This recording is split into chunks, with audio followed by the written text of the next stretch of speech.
me voici encore devant toi.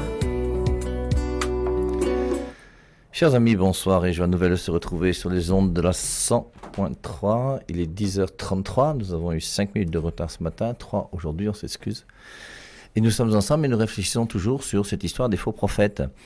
Et alors, qu'est-ce que c'est qu'un vrai prophète? Qu'est-ce que c'est qu'un faux prophète? Et puis, aujourd'hui, on va essayer de voir comment faire pour ramener quelqu'un qui n'est plus un non-catholique à la vérité de l'Église catholique.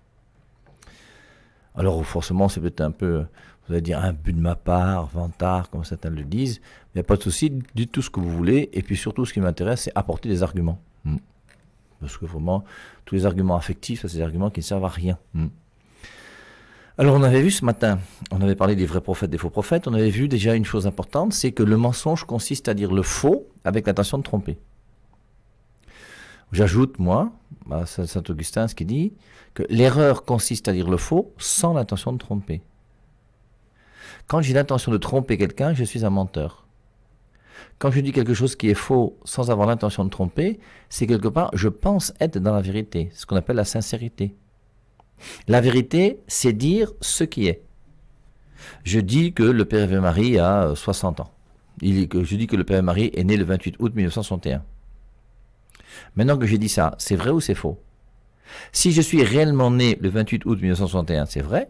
Si je ne suis pas né le 28 août 1961, c'est faux. Alors moi je sais que c'est ma date de naissance, c'est ce que m'a dit mon père et ma mère, et puis l'acte de naissance c'est écrit 28-8-61, donc je sais que je suis né le 28-8-61.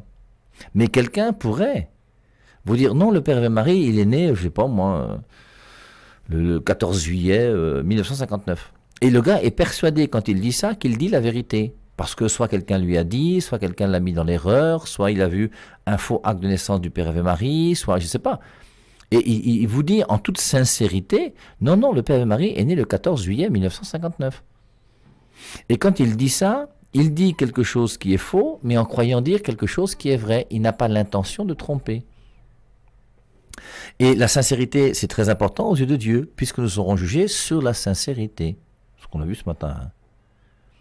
Par contre, quand tu dis quelque chose de faux avec l'intention de tromper, ça c'est très grave. Et c'est pour ça que dans le catéchisme de l'Église catholique, on continue en disant « Le mensonge consiste à dire le faux avec l'intention de tromper », Saint Augustin. Le Seigneur dénonce dans le mensonge une œuvre diabolique. Et dans le mensonge, il y a quelque chose de diabolique. Dans l'erreur, il y a du respect à avoir envers quelqu'un qui est dans l'erreur. On lui dit simplement qu'il est dans l'erreur et revient à la vérité. Montre-lui son erreur, et s'il n'a pas l'intention de te tromper, qu'il n'est pas perverti et diabolique, à ce moment-là, il reviendra à la vérité. Et c'est pour ça que nous devons, dans notre réflexion par rapport à la parole de Dieu, par rapport à l'enseignement chrétien, trouver les arguments les plus solides et les plus valables pour montrer aux gens pourquoi ils sont dans l'erreur. Et tu vas voir que parmi les gens qui sont dans l'erreur, il y a des gens qui sont de bonne volonté, qui cherchent la vérité, et eux vont accepter de comprendre que tu dis la vérité si tes arguments sont vraiment des arguments solides qui peuvent le convaincre. Mais il y a d'autres qui, malgré le fait que tu dises la vérité, eux, ils sont bornés dans leur position, il n'y a rien à faire, et il y a beaucoup de gens quand même qui sont butés et bornés. Alors, on avait vu que parmi les faux prophètes, donc il y a des faux prophètes qui, eux, sont des faux prophètes avec l'intention de vous tromper. Eux, ce sont des pervers, ce sont des diaboliques. Les autres sont des faux prophètes qui vous annoncent quelque chose de faux, ils sont dans l'erreur, mais pas avec l'intention de vous tromper. Et eux sont des pasteurs de bonne volonté. C'est pour ça qu'il faut distinguer entre les pasteurs sataniques et diaboliques qui eux-mêmes font carrément le mal, ils veulent faire le mal, inventent des prophéties qui sont fausses, trouvent des charlatans qui font mine de tomber pour essayer de vous montrer que dans son église, ils chassent les démons, ils font des pactes avec Catino pour essayer de voir comment est-ce qu'on peut s'arranger pour essayer de... On se comprend. Et ça, là, il y a quelque chose quand même qui est très mauvais et très mesquin. C'est satanique. Maintenant, il y a des faux pasteurs qui malheureusement disent des choses fausses, mais avec une bonne volonté. L'un comme l'autre, qu'il soit un faux pasteur mensongeux ou un faux pasteur dans l'erreur, l'un comme l'autre, pour moi, sont des mboutoukous. Quand je dis mboutoukous, c'est pour dire quoi? C'est pour dire que ce sont des gens qui vous affirment des choses, mais qui malheureusement ont été déformés, ont été mal formés, ont une formation qui n'est pas bonne. Et il faut aujourd'hui que nous soyons capables de voir s'il y a une vérité par rapport à Dieu et où se trouve cette vérité, pour ne pas être parmi les faux pasteurs ou les faux prophètes.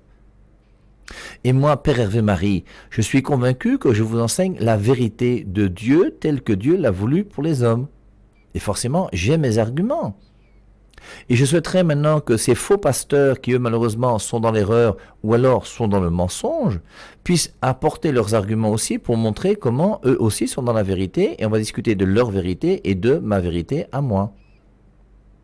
Mais forcément, il n'y a pas match. C'est pour ça que depuis 3 ans et demi que la radio existe, jamais un pasteur n'a demandé de pouvoir prendre un droit de réponse pour justifier sa position face à ce qui est enseigné sur la 100.3. Et ça veut bien dire quelque chose. Alors maintenant, aujourd'hui, vous voyez, c'est important de faire la distinction parce que les faux pasteurs diaboliques, eux, leur cas est grave. Les faux pasteurs qui sont en erreur, leur cas n'est pas grave. Et je vous rappelle qu'un faux prophète peut aller au paradis. Pas ceux qui sont diaboliques, mais les autres qui sont de bonne volonté. Un faux prophète peut aller au paradis. Et un vrai prophète peut aller en enfer. C'est pas parce que moi, Père Hervé Marie, aujourd'hui, je vous dis ce que je pense, et j'en suis persuadé et convaincu, être la vérité de Dieu, la parole de Dieu, dans sa pureté, dans son côté cristallin, dans toute sa vérité. C'est ce qui est enseigné par l'Église catholique et l'Église que le Christ a voulu. Et le Christ est mort pour son Église, il l'a rendue sainte et sans tache. Et cette Église est sainte et sans tache dans son enseignement, dans ses sacrements. Donc, et il dit aux apôtres, Luc 17, celui qui vous écoute m'écoute. Donc forcément, on peut trouver l'endroit où se trouve la parole de Dieu. Mais maintenant, c'est pas parce que je suis un prêtre catholique et que j'enseigne la parole de Dieu que j'irai au ciel. Est-ce que maintenant, cette parole que j'enseigne, je la mets en pratique? Et maintenant, pourquoi moi, je lutte tant sur ces fausses doctrines et la bonne doctrine? Parce que je suis persuadé et convaincu qu'à partir du moment où tu as une doctrine qui n'est plus celle de Jésus-Christ, tu ne peux plus te sanctifier comme Jésus-Christ l'a voulu. Et c'est pour ça que je suis persuadé jusqu'à aujourd'hui que l'Église qui vous donne les meilleurs moyens de sanctification, c'est l'Église catholique, qui existe depuis 2000 ans, qui donne l'Eucharistie, le corps du Christ, aux gens tous les jours, qui donne 7 sacrements, qui donne une Bible complète de 73 livres. Et cet enseignement donné par l'Église catholique, qui est l'enseignement du Christ, qui est l'enseignement de l'Église primitive, cet enseignement, c'est l'enseignement le meilleur pour te permettre à toi de pouvoir être uni à Dieu de la manière la plus grande qui soit. Et c'est pour ça que ça vaut la peine de discuter sur la vérité. Et la vérité, le but de la vérité, c'est de nous faire aimer davantage. Pourquoi, que tu sois protestant, que tu sois pentecôtiste, que tu sois témoin de Jéhovah, que tu sois, peu importe ton église, non, mais cette vérité que tu as n'est pas une vérité qui te permettra d'aimer autant que la doctrine de l'église catholique. C'est quand même grave de voir qu'on est passé de 7 sacrements à 2 sacrements. Vous êtes parti dans une église, alors c'est peut-être à cause de ton père, de ta mère, c'est peut-être à cause de je sais pas quoi, à cause de je sais pas pour quelle raison, peu importe, mais vous arrivez dans une église où il n'y a plus que 2 sacrements. Qu'est-ce que tu vas recevoir comme sanctification de la part de Dieu dans cette église où il n'y a plus que 2 sacrements? Je vous rappelle, tu deviens témoin de Jéhovah, tu es baptisé dans l'eau par immersion totale au nom du Père, du Fils et de l'Esprit, mais tu ne reçois pas la grâce de Dieu. Le baptême des témoins de Jéhovah est un baptême qui est nul et qui ne vaut absolument rien. Comme le mémorial des témoins de Jéhovah qui est célébré le 14 Nisan est un mémorial qui ne vaut absolument rien. On vous donne uniquement du pain. Et le pain chez les témoins de Jéhovah est réservé aux 144 000 qui vont au ciel. La grande foule qui restera sur la terre ne peut même pas manger du pain une fois dans toute sa vie. Tu es catholique, tu prends l'Eucharistie tous les jours. Mais que si vous voulez, il y a quand même des différences. Objectivement, mais reconnaissons quand même que ce n'est pas la même chose. Et maintenant, où se trouve la vérité ? Et la vérité qui va me permettre de me sanctifier. Alors, il faut aujourd'hui que tous ceux qu'on appelle hommes de Dieu, j'aime pas ce mot-là comme je vous le dis, moi je considère que je suis un homme de Dieu. Parce que je suis validement ordonné dans l'Église, reconnu par mon Église, envoyé par mon Église, et mon Église est celle que le Christ a fondée il y a 2000 ans. D'ailleurs, c'est la seule Église qui existe depuis 2000 ans, c'est la mienne, que les choses soient claires. Et donc, on a quand même des arguments qui sont quand même solides. Et il faut que nous puissions réfléchir. Alors, on a essayé de voir ce matin, vous voyez, quelle est la raison pour laquelle aujourd'hui, il y a tant de gens qui s'appellent hommes de Dieu, tant de gens qui font des églises, tant de gens qui, soit de bonne volonté ou de mauvaise volonté, annoncent des choses qui sont fausses. Vous avez des prophètes qui, lorsqu'ils arrivent dans l'assemblée, disent « Monsieur tel, il faut te marier avec Madame tel », il sait que c'est faux. Il sait que ça ne vient pas de Dieu. Il sait que c'est un charlatan. Et vous avez aujourd'hui des hommes de Dieu qui sont de vrais charlatans, ce que vous appelez hommes de Dieu. Les vrais hommes de Dieu, non, ils sont sérieux, ils sont valables. Alors, maintenant, je crois qu'une des raisons, vous voyez, pour laquelle on est arrivé à tant de problèmes aujourd'hui sur la Terre, on a essayé de le voir ce matin un petit peu rapidement avec la traduction de Jean 1.1. Au commencement était le Verbe. Au commencement n'était pas la parole. Cette traduction est une traduction erronée. Moi, je ne peux pas accepter ça. Au commencement n'était pas la parole. Au commencement était le Verbe. Et on a fait la distinction entre le Verbe, qui est la deuxième personne de la Trinité, qui est le Fils de Dieu, le Fils du Père, et le Fils du Père n'est pas la parole. C'est le Fils du Père. Maintenant, il est venu dire et proclamer la parole, et la parole par excellence. Déjà, la parole était donnée par les prophètes dans l'Ancien Testament. Est-ce que les prophètes dans l'Ancien Testament donnaient déjà le Verbe? Et il y a une distinction entre le Verbe, qui est la deuxième personne de la Trinité, et la parole. Et la parole est donnée par Jésus, c'est vrai, mais Jésus-Christ n'est pas, premièrement, la parole. Mais c'est lui qui transmet la parole. Moi-même, je ne suis pas ma parole. Je parle sur les ondes ici, la 100.3. Beaucoup d'entre vous connaissent ma voix. D'ailleurs, quelquefois, il y a des gens qui me reconnaissent au quartier uniquement lorsqu'ils m'entendent parler. Ah, c'est vous le père de la 100.3. Ah, c'est vous. Et donc, je donne ma parole à travers les ondes, mais je ne suis pas ma parole. Je suis plus que ma parole. Et le Verbe est plus que la parole de Dieu qui a été donnée aux hommes sur la terre. Jean 1.1, au commencement était la parole. La parole, dans cette mauvaise traduction, au commencement était la parole était auprès de Dieu. Ça veut dire quoi que la parole était auprès de Dieu? La parole de Dieu n'est pas auprès de Dieu depuis toujours. Et la parole de Dieu est venue par Jésus-Christ. Et c'est Jésus-Christ qui donne la parole de Dieu aux hommes. Au commencement était la parole était auprès de Dieu, et la parole était Dieu. Est-ce que la parole de Dieu est Dieu? Voici ma question que je me pose. Et je vous invite à y réfléchir tous, non? Est-ce que la parole de Dieu est Dieu?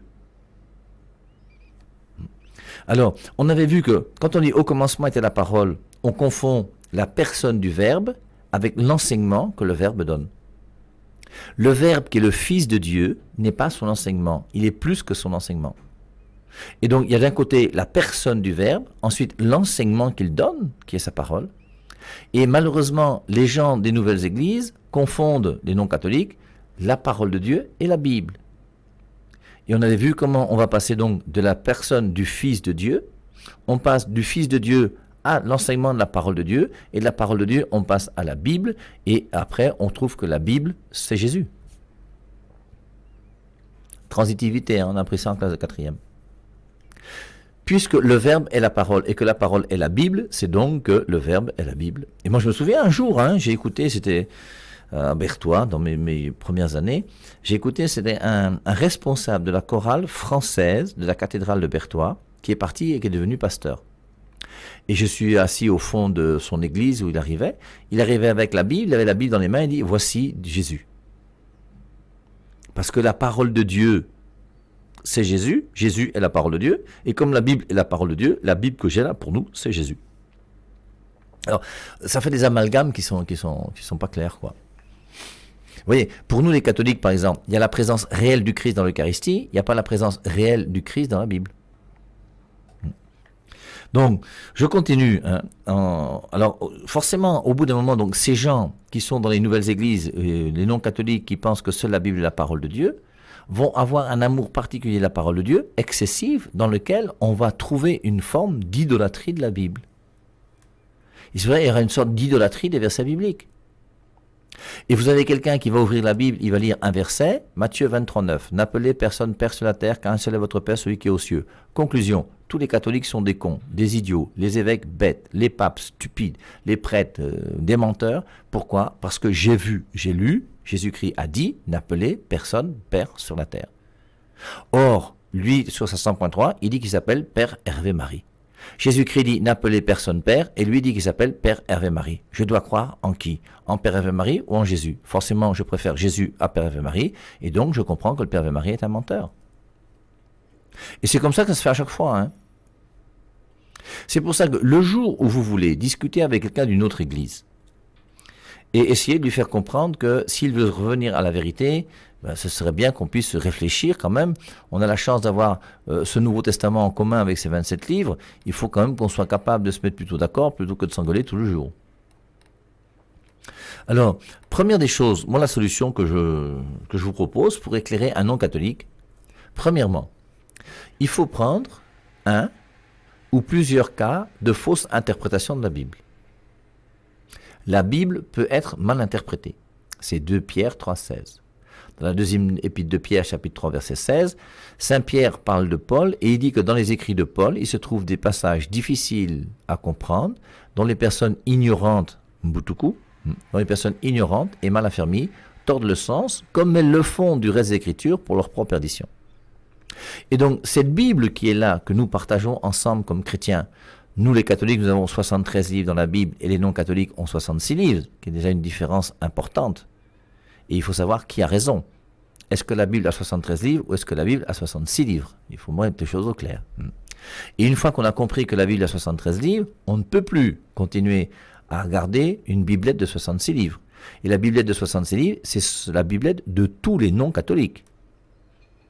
Quand un témoin de Jéhovah commence à comprendre que la Bible n'a pas 66 livres et 73 livres, tu ne peux plus rester témoin de Jéhovah. Quand un protestant comprend que la Bible n'a pas 66 livres et 73 livres, il est obligé de quitter les protestants. Tu n'as pas le choix. Soit tu cherches la vérité, soit tu ne cherches pas la vérité.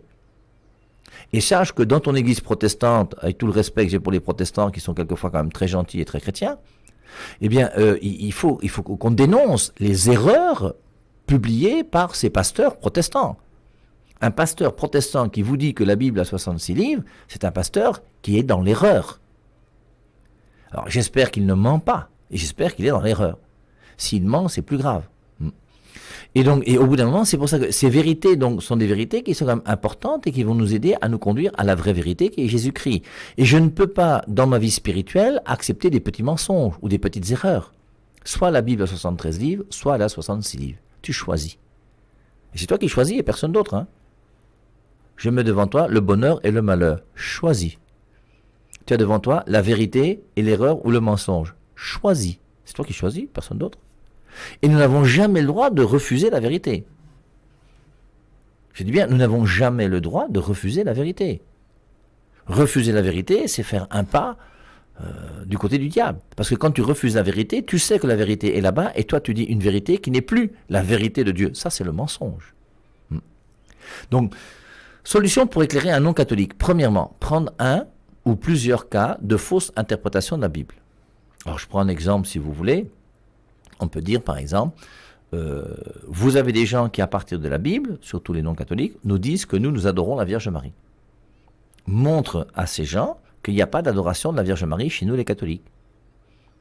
Ensuite maintenant, ils vont te parler des images. Dans Exode chapitre 20 verset 4, on dit que Dieu interdit les images. Alors il faut comprendre que dans Exode chapitre 20 verset 4, Dieu n'interdit pas les images. Même s'il est écrit, tu ne te feras pas d'image. Mais c'est pas point. Tu ne te feras pas d'images taillées, sculptées. Donc tu peux faire des images qui ne sont pas taillées et qui ne sont pas sculptées.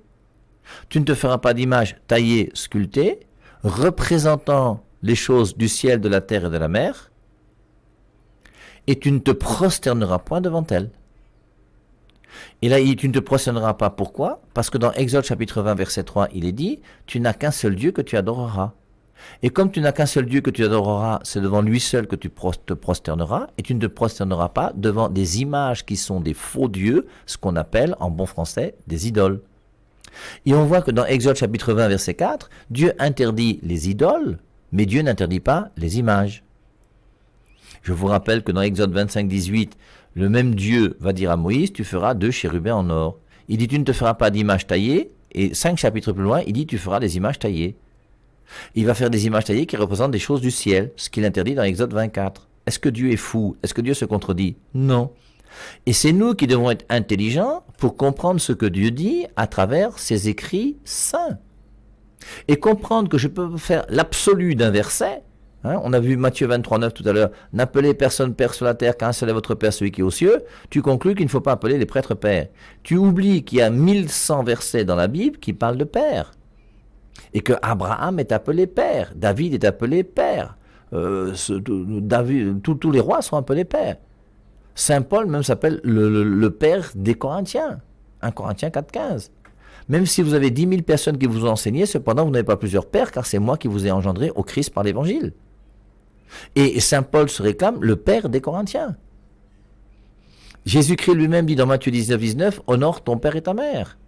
La Samaritaine, dans Jean chapitre 4, verset 12, lorsqu'elle discute avec Jésus, la Samaritaine lui dit, notre père Jacob a bu à ce puits. Jésus-Christ n'a pas mis la main sur sa raison en disant, ah, tu as appelé Jacob père? Ah, hérésie. Non, il dit rien du tout. Il accepte. Il dit même dans Jean 8, votre père Abraham. Si Abraham était votre père. Il dit ensuite que Satan est votre père parce que vous êtes des menteurs. Il utilise même le mot de père pour une paternité spirituelle diabolique. Bon, on ne fait pas une interprétation de la Bible avec un seul verset. Et c'est pour ça que, de même, vous voyez que un peu de science éloigne de Dieu, beaucoup de science y ramène. Un peu de connaissance biblique éloigne de Dieu, beaucoup de connaissance biblique ramène à Dieu. Alors, tu prends un exemple, un autre on peut prendre, c'est il y a un seul médiateur entre Dieu et les hommes. 1 Timothée 2,5. Et je vous rappelle, c'est cette bêtise monstrueuse de Marcello Tunasi qui dit, s'il y a 2 médiateurs, il y a 2 dieux. Et il dit dans sa vidéo « Les vérités bibliques sur Marie » que la raison pour laquelle il a quitté l'Église catholique, c'est parce que 1 Timothée 2,5 dit qu'il y a un seul médiateur et donc que Marie ne peut pas être médiatrice. Et si Marie est médiatrice, c'est qu'elle est Dieu. Puisque s'il y a 2 médiateurs, il y a 2 dieux. Voilà ce qu'il dit. Bien sûr, l'école est bien. Hein. L'école est bien. Alors, maintenant, vous prenez 1 Timothée 2,5. Le nombre de personnes qui, à cause de 1 Timothée 2,5, refusent l'intercession de la Vierge Marie. Mais ils ne comprennent pas que dans 1 Timothée 2,5, il est dit qu'il y a un seul médiateur entre Dieu et les hommes. C'est écrit. Et si c'est écrit, c'est que c'est vrai. Mais en même temps, interprété comme il interprète, c'est faux. Et la preuve, c'est que dans 1 Timothée 2,5, on dit qu'il y a un seul médiateur entre Dieu et les hommes. Très bien. Mais moi, vous qui m'écoutez, là, je ne suis pas médiateur entre vous et Dieu. La Bible que tu lis, là, elle n'est pas médiatrice entre Dieu et toi. Le culte auquel tu assistes dimanche matin et en écoutant le pasteur qui est là-bas, il n'est pas médiateur entre Dieu et toi. Quand le pasteur impose les mains sur sa tête, là, il n'est pas médiateur entre Dieu et toi. Alors mettons les choses au clair, vous voyez. Si vous reconnaissez que Dieu a interdit les images, la conséquence est claire, tu n'as plus le droit d'avoir de passeport, tu n'as plus le droit d'avoir de carte nationale d'identité. Parce que dans un passeport, il y a une image qui est l'image de ta tête. Dans une carte nationale d'identité, il y a une image qui est l'image de ta tête. Si Dieu a interdit les images, tu ne peux plus avoir de carte nationale d'identité, tu ne peux plus avoir de passeport. Si Dieu a interdit les images, tu n'as plus le droit de prendre l'avion. Comment se fait-il que ces pasteurs qui disent que Dieu a interdit les images voyagent en avion, ils font comment? Mais ils se contredisent eux-mêmes dans leur discours. Je vous rappelle que la télévision sont des images qui passent les unes après les autres. Tu n'as plus le droit de regarder la télévision quand tu dis que Dieu a interdit les images. Alors, on a vu, nous, dans Exode chapitre 25, verset 18, que Dieu a permis à Moïse de faire 2 images des chérubins. Dans Nombre 21.9, il permet à Moïse de faire un serpent en airain, l'image d'un serpent qui va sauver ceux qui sont piqués par les serpents dans le désert. En plus, moi-même, Père Hervé Marie, j'ai été créé à l'image de Dieu. C'est pas moi qui le dis, c'est la Bible. Et dans Colossiens 1.15, on dit que Jésus-Christ est l'image du Dieu invisible. Mais comment, après tous ces passages, vous pouvez dire que Dieu a interdit les images? Il faut être bête, je regrette, il faut être bête, idiot, mboutukou, pour dire que la Bible interdit les images. La Bible interdit les images qui sont des faux dieux, et les images qui sont des faux dieux, on appelle ça en français des idoles. Et tous les chrétiens de la terre sont d'accord que Dieu a interdit les idoles, mais tous les chrétiens de la terre ne sont pas d'accord que Dieu a interdit les images, parce que nous, au moins les catholiques, on a un peu de bon sens. Ensuite, donc, un seul médiateur entre Dieu et les hommes. Mais s'il y a un seul médiateur entre Dieu et les hommes, tu n'as plus le droit d'assister au culte le dimanche. Puisqu'il y a un seul médiateur, s'il y a un seul médiateur, il n'y en a pas 2. Le pasteur ne peut pas être médiateur entre Dieu et toi. Donc ne va plus au culte le dimanche. Ne lis plus non plus la Bible, puisque la Bible est médiatrice entre Dieu et toi. Mais vous faites comment alors quand vous comprenez ces passages bibliques? Alors moi je vous explique, comme nous dans l'Église catholique. On distingue image et idole, l'affaire est réglée. On distingue maintenant pour 1 Timothée 2.5, médiateur dans l'ordre du salut et médiateur autre que dans l'ordre du salut. Jésus-Christ, 1 Timothée 2.5, est le seul médiateur, verset 6, qui a donné sa vie en rançon pour la multitude. Le seul médiateur qui est mort pour toi, c'est Jésus et Jésus seul. Et j'en profite, puisqu'on en a parlé ce matin, c'est pas la parole de Dieu qui est mort pour toi. C'est le Verbe qui s'est fait chair. Il faut bien faire ces distinctions. 1 Timothée 2,5, il y a un seul médiateur entre Dieu et les hommes qui a donné sa vie en rançon pour la multitude. Le seul qui a donné sa vie pour te sauver, c'est Jésus. Et Jésus-Christ est le seul médiateur dans l'ordre du salut.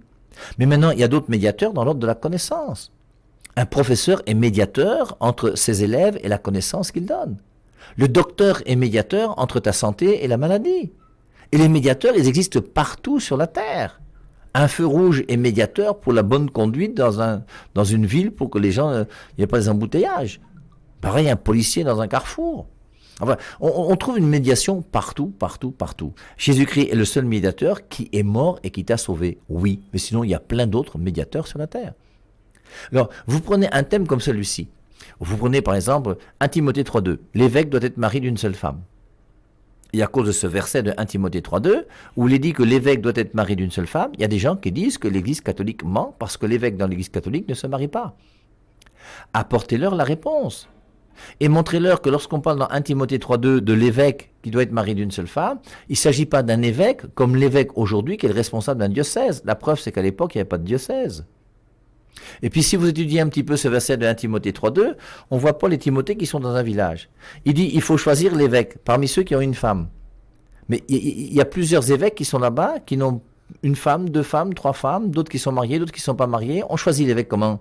Les évêques étaient là devant eux, il y avait 10, 12, 15, 20 évêques qui étaient là, et on devait choisir parmi ces évêques celui qui a une femme, celui qui n'a pas une femme.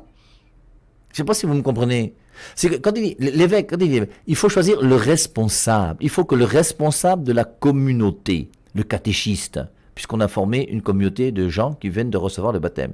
Dans cette communauté, il faut que le catéchiste soit monogame et non pas polygame. Voilà ce que veut dire 1 Timothée 3,2. L'Immaculée Conception, l'Assomption, tu reprends un des thèmes comme ça, comme tu veux, et puis tu remets les choses au clair. Moi, je pense que le thème le plus intéressant, c'est le thème sur les frères et sœurs de Jésus. On pourra donc continuer ce soir à 17h en prenant le cas des frères et sœurs de Jésus. Hein, c'est la première des choses à faire. Tu prends un thème biblique, il prend sa Bible, tu prends ta Bible et tu montres comment son interprétation de la Bible est une interprétation qui est fausse. S'il faut, tu prends un thème, deux thèmes, trois thèmes, quatre thèmes, cinq thèmes. Au bout d'un moment, il va comprendre quand même qu'il va se remettre en cause s'il est de bonne volonté. Ensuite, il faut montrer que la parole de Dieu est la transmission orale, premièrement transmise par les apôtres, en attendant en l'an 400 que la Bible arrive, et puis on verra les différents arguments qu'il faut utiliser pour après essayer de montrer à ces gens-là que si je cherche la vérité, il faut que je comprenne que la vérité se trouve premièrement dans l'Église et non pas premièrement dans la Bible, et que l'Église a autorité sur la Bible, mais l'Église n'a pas autorité sur la parole de Dieu. Seigneur, me voici encore devant toi.